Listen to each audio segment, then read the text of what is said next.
Two capacitors C1 and C2 are charged to 120 volt and 200 volt respectively. It is found that by connecting them together, the potential on each one can be made zero. Then the relation between C1 C2 is. देखिए, जब आप charge करते हो capacitor को, अपने charge किया किसी battery से, क्वेश्चन दे रखा है ना, 120 वोल्ट से चार्ज किया और ये C1 था, चार्ज कितना आ गया उस पर, C1 इंटू V1 कितना, 120 C1 आ गया। फिर अब दूसरा कैपेसिटर लिया, उसे चार्ज किया 200 वोल्ट की बैटरी से, 200, तो इसका चार्ज ये 1 हो गया, 2 हो गया, कितना हो गया, C2 V2 200।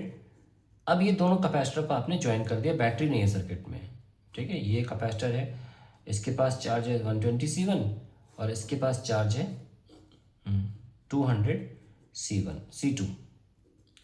अब क्या है कि जब हम दो चार्ज कैपेसिटर्स को एक साथ लगाते हैं तो वो एक दूसरे की तरफ चार्ज भेजते हैं, जो भी ज़्यादा हो। अभी C2 C1 की वैल्यू हमको नहीं पता, ऐसा दिया नहीं कि C1 बड़ा है कि C2 बड़ा है, तो हमको नहीं पता यहाँ से यहाँ जाएगा कि यहाँ से जाएगा। आपको लग रहा होगा 120 आगे लिखा है तो ये छोटा हुआ, भाई C1 बड़ा हो सकता है ना, इतना कि 120 छोटे नंबर से मल्टीप्लाई होने के बावजूद भी ये इससे बड़ा निकाला, तो हम कुछ नहीं कह सकते, पर ट्रांसफर तो होगा charge. Let me take any direction, कुछ तो लेना पड़ेगा ना, तो हमें ट्रांसफर तो करा दिया। अब कब तक ट्रांसफर होता है, जब तक पोटेंशियल सेम ना हो जाए, है ना।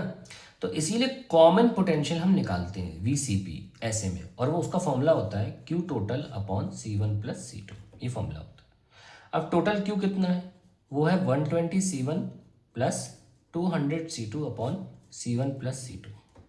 नाउ अगर पॉजिटिव वाली प्लेट को नेगेटिव से लगाया जाता है तो यहाँ पे साइन माइनस आएगा, अगर पॉजिटिव को पॉजिटिव से लगा दें तो ये वाला साइन प्लस हो जाएगा। देखिए, अगर आपने प्लस लिया तो इम्पॉसिबल है कि ये चीज़ जीरो हो जाए, ये जीरो नहीं हो सकती क्योंकि कैपेसिटेंस नेगेटिव नहीं है। तो ऑब्वियसली आपने प्लस को माइनस से लगाया हुआ, तभी जीरो हो सकता है as per the condition of the question, कि हमें जीरो चाहिए पोटेंशियल दोनों पे मतलब कॉमन पोटेंशियल जीरो चाहिए। तो 120 C1 माइनस 200 C2 ये आपका जीरो है, तो यानी 40 से काटो, 3 C1 is equals to 5 C2 and that is the answer to the question.